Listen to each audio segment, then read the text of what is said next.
Thank you so much. Շատ շնորհակալություն։ Մեր հաջորդ հարգարժան բանախոսը դոկտոր Յան Ֆիգելն է։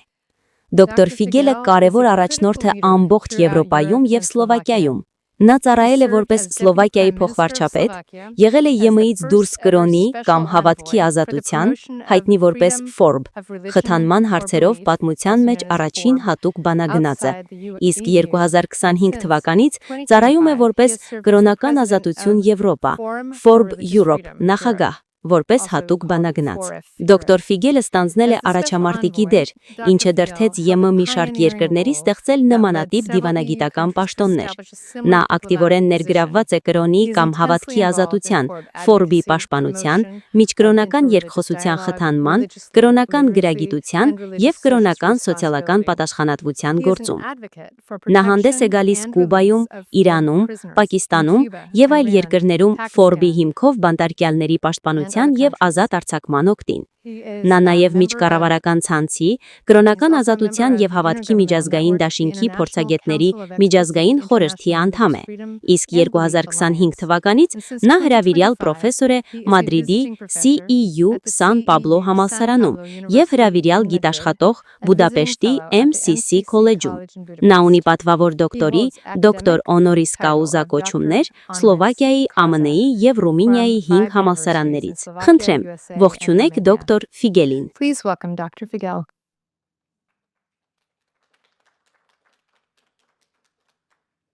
Thank you, Jacqueline and Sovereign Global Solutions. Շնորհակալություն, Ժակլին և Sovereign Global Solutions։ Շնորհակալ եմ բոլորիդ, տիկնայք և պարոնայք։ Եթե թույլ տաք սկսել մի փոքր անձնական նոտայով, ինձ համար պատիվ է ելույթ ունենալ այստեղ, Կապիտոլիումի բլրի վրա։ Ես ճամփորդել եմ շատ հեռվից և չէի սպասում նման մասնակցության։ Այսպիսով շնորհակալություն։ Իսկապես ես ուզում եմ ասել, որ այս հետաքրքրության մեջ, ներառյալ համաշխարհային լսարանի համար առցանց հեռարձակումը, կա խորը բարոյական ինչ-որ բան։ Չարն այսօր այնքան հաջողակ է, այնքան ազդեցիկ ու ուժեղ, որովհետև ունի բազմաթիվ ազդեցիկ դաշնակիցներ։ Դրանք 3 քույր ու եղբայրներ են, որոնք հավանաբար ամենաարդյունավետն են չարիքի աճի ու տարածման համար, ինչպես մոլախոտը պարտեզում, եթե մենք ոչինչ չենք անում, մոլախոտն աճում է։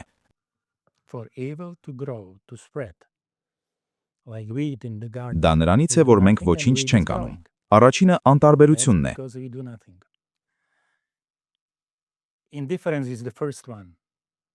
Եթե ես չեմ անհանգստանում, որովհետև դա հեռու է, ապա ինչ կարող եմ անել։ Դա ես չեմ։ Դա մենք չենք։ Սա անտարբերությունն է։ Երկրորդը տգիտությունն է։ Անտեղյակությունը։ Եթե ես չգիտեմ, եթե ես չեմ հասկանում, թե ինչ կա թիկունքում, ինչ է կատարվում։ Ոչ մի սովորելու ցանկություն, ինչու համար։ Եվ չարիքի երրորդ դաշնակիցը վախն է։ Եթե մենք վախենում ենք որևէ բան ասել, ոտքի կանգնելու և պաշտպանել անպաշտպաններին ու անձայններին, ապա չարն աճում է։ Ուստի հակաթույները բնականաբար ներգրավվածությունն են, կրթությունը, ողջ կյանքի ընթացքում ուսումնառությունը և պարզ, բայց կարևոր մարդկային քաջությունը։ Ոտքի կանգնելու, ինչ-որ բան ասելու կամ գրելու համար։ Շնորհակալություն բոլոր նրանց, ովքեր աշխատում են լրատվամիջոցների հետ։ Քանի որ լրատվամիջոցների միջոցով մենք կարող ենք պայքարել տգիտության և նույնիսկ վախի դեմ։ Այժմ այս ճեպազրույցի բուն թեմայի մասին, որը իրավիճակն է փոքր, բայց խորապես կարևոր։ Պատմականորեն կարևոր ազգի և երկրի, Հայաստանի։ Հայաստանի ամբողջականությունը և հայերի ազատությունն ու արժանապատվությունը ենթարկվում են դաժան ներքին հարձակման։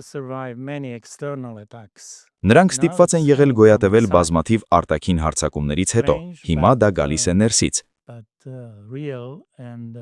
Տարօրինակ է, բայց իրական, և ինչ-որ առումով այն արձագանքում է տարածաշրջանի, Եվրոպայի և աշխարհի իրավիճակին։ Իսկ թե ինչու, Ես կարող եմ ասել, քանի որ կյանքիս կեսը ապրել եմ կոմունիստական վարչակարգի տակ խորհրդային ճամբարում։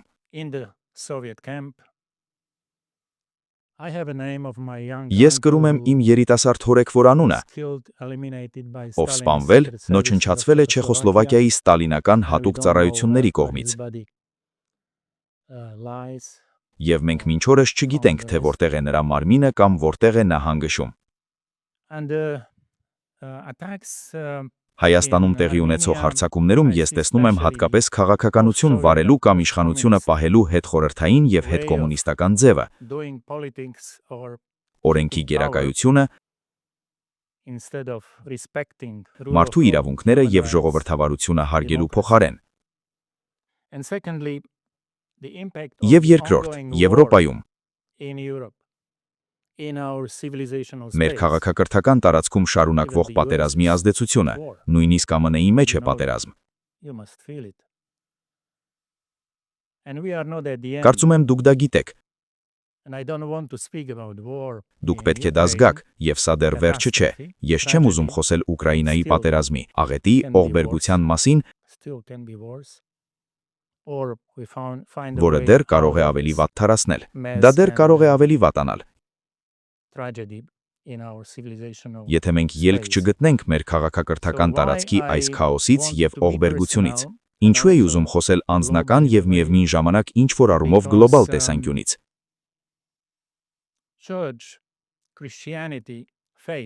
Որովհետև եկեղեցին, քրիստոնեությունը եւ հավատքը այն ժամանակ Չեխոսլովակիայի, նույնիսկ Լեհոստանի, Հունգարիայի եւ շատ այլ երկրների դեպքում հանդիսացան վարչակարգի ամենավճռական, հաղթող եւ տոկուն ոչ բռնի ընդդիմախոսը։ Բազմաթիվ եպիսկոպոսներ, հոգևորականներ եւ հազարավոր աշխարհիկ մարդիկ վճարեցին այդ գինը։ Ոմանք վճարեցին բարձրագույն գինը, սպանվելով, տանջահարվելով կամ երկարատև բանտարկվելով։ Սակայն քրիստոնեական այլախոսությունը մի ուժ էր հանուն ազատության,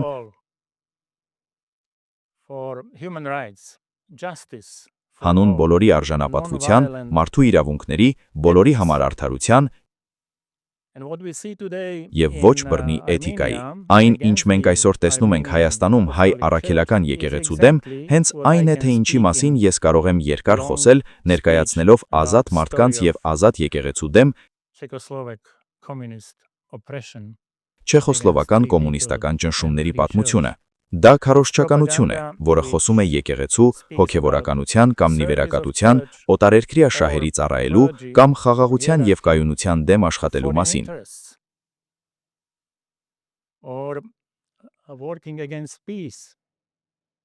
Կոմունիստները սովորաբար զրպարտում էին եկեղեցու առաջնորդներին, որպեսզի բաժանեն հոգևորականությունը աշխարհիկ ժողովրդից, բաժանիր ու տիրիր սկզբունքով։ Բաժանել, ինչպես Ջոն Էբները ասաց, խաղաղասերների եւ մյուսների։ Մենք ունեինք մի կազմակերպություն, որը կոչվում էր Pacem in Terris, խաղաղություն երկրի վրա։ Նրանք լավ տղերն էին, իսկ մնացածը խնդիրներ ունեին։ Այսպիսով, եկեղեցու պառակտումը նախկին կոմունիստների սովորական տակտիկան է, կամ ավելի ճիշտ կլինի ասել, ռազմավարությունն է այսօր։ Ճամփորդության արգելք, հարձակումներ, հոգևորականների եւ ակտիվիստների սպանություններ, սակայն եզրափակելով այս զուգահեռը եւ նմանատիպ պատկերը, ուզում եմ ասել,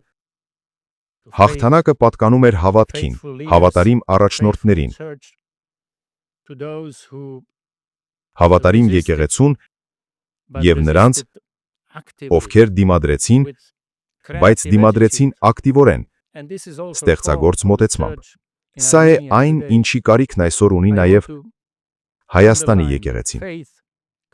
Ուզում եմ ընդգծել, որ հավատքը, քաջությունը, ոչ բռնի դիմադրությունը եւ տոկունությունը նշանակում են անզորների ուժը։ Անզորների ուժը, սա հաղթական ուժ է, որը ժամանակ է պահանջում, բայց այն հաղթում է։ Հայաստանը հնագույն քրիստոնյա ազգն է։ Սա բացառիկ երևույթ է։ Եթե նայենք թվերին, տարածաշրջանին եւ պատմությանը, ապա հայ առաքելական եկեղեցու դերը վճռորոշ է եղել այս փոքր ազգի գոյատևման, նրա ժառանգության, մշակույթի, ինքնության եւ համախմբվածության համար։ Սրանք ոչ նյութական, բայց վճռական որակներ են ցանկացած համայնքի համար։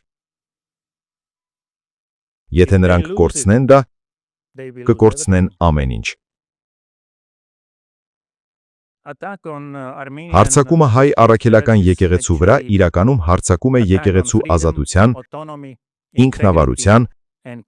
ամբողջականության եւ սահմանադրական անկախության վրա։ Եվ դրա միջոցով դա նշանակում է հարձակում քրիստոնեության վրա Հայաստանում եւ հայերի շրջանում։ Հարձակում այս հպարտ ու ազատ ազգի ապագայի վրա։ Մի քանի կետ կրոնական ազատության վերաբերյալ։ Ինչու է այն այդքան կարևոր։ Դեսպան Ֆերնանդեսը նշեց որոշ պատճառներ, բայց ես կցանկանայի ավելացնել, որ հարձակումը կրոնական ազատության վրա հարձակում է բոլորի ազատության վրա, քանի որ կրոնական ազատությունը կարևոր է թե հավատացյալների, թե անհավատների համար։ A-ից մինչև F բոլոր մարդկանց համար, ինչը նշանակում է աթեիստներից մինչև զրադաշտականներ, որովհետև կրոնական ազատությունը, եթե նայեք միջազգային իրավական կոնվենցիաներին, սահմանվում է որպես մտքի, խղճի և դավանանքի ազատություն։ Քանի որ ձեզնից յուրաքանչյուրը, մեզնից յուրաքանչյուրն ունի 3 չափում։ Մենք միաժամանակ homo rationalis, բանական մարդ ենք, homo moralis, բարոյական մարդ, և homo spiritualis, կամ religiosus, հոգևոր կամ կրոնական մարդ։ Յուրաքանչյուրն ունի իր բանականությունը, բարոյականությունը և հոգևոր աշխարհը։ Եվ հարձակումը կրոնական ազատության վրա հարձակում է մարդկային արժանապատվության վրա։ Այս չափումը պաշտպանված է և պետք է պաշտպանված լինի, որպեսզի ազատությունը կիրառվի թե անհատապես, թե համայնքային ձևով, տանը, մասնավոր կերպով կամ հրապարակային։ Եվ այստեղ կա դերակատարում եկեղեցու, կազմակերպության, համայնքի համար։ Հետևաբար հարգանքը կրոնական ազատության նկատմամբ ենթադրում է հարգանք կրոնական մարմնի, կազմակերպության, հեղինակության, ամբողջականության և անկախության նկատմամբ։ Իդեալը լիբերալ ժողովրդավարության համար, իրական ժողովրդավարության և ժողովրդավարական պետության համար հետևյալն է. ունենալ ինքնիշխան պետություն, որը համագործակցում է ինքնավար եկեղեցու կամ եկեղեցիների հետ, հանուն արդարության հաստատման, ընդհանուր բարեօրության և բոլորի արժանապատվության համար։ Դա իդեալն է։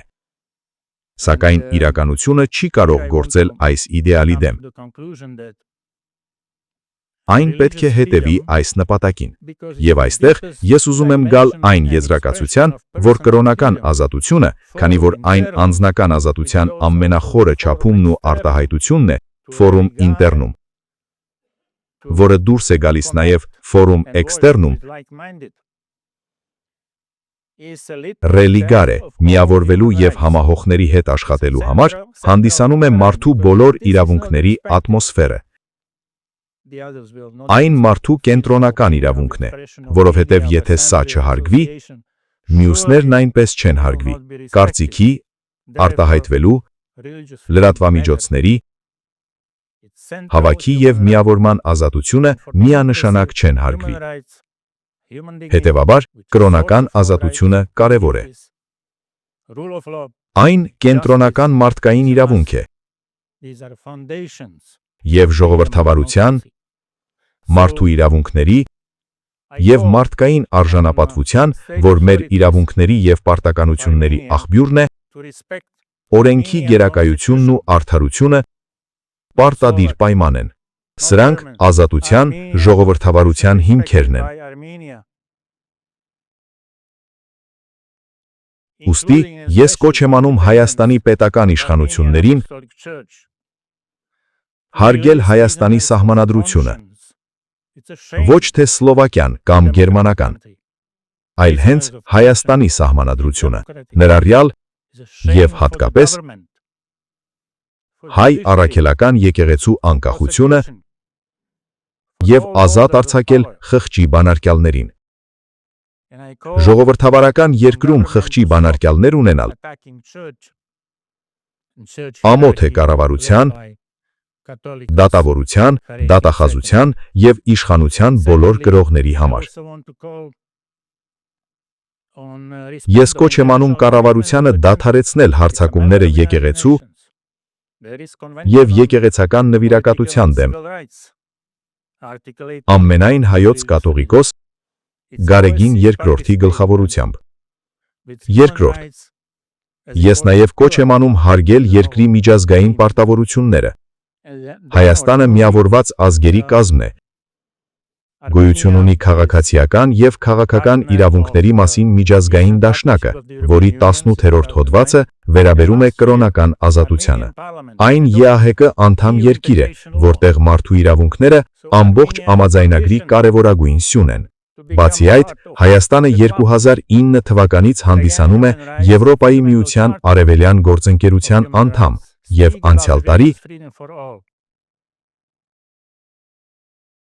Հայաստանի խորհրդարանը ընդունեց ԵՄ ինտեգրման մասին օրենքը։ Այսպիսով, Հայաստանը հավակնություն ունի դառնալ մի ակումբի, որտեղ կրկին մարդու իրավունքները եւ հիմնարար իրավունքների խարտեզը խոսում են բոլորի կրոնական ազատության մասին։ Երկրորդ, ես նաև ցանկանում եմ ընդգծել եւ կոչ անել միջազգային կառույցներին երաշխավորել եւ օգնել մոնիտորինգի ենթարկել Հայաստանում նախորդ ընտրությունները, երաշխավորելու համար, որ նրանք կլինեն ազատ եւ արդար։ Սա պետական իշխանության առաջնային պատասխանատվությունն է, ցույց տալու համար, որ իշխանության փոխանցումը ժողովրդավարական մշակույթի եւ զարգացման մաս է։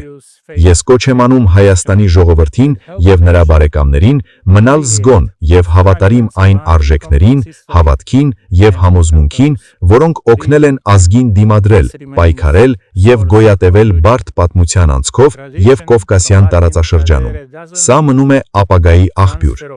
Ավանդույթ բառը լատիներեն tradere չի նշանակում մոխրի փոխանցում։ Ավանդույթ նշանակում է փոխանցել հավատքը, փոխանցել մեր հայրերի ու մայրերի կրակը, եւ դա է Հայաստանի ներկա սերնդի դերը վաղվա եւ ապագայի համար։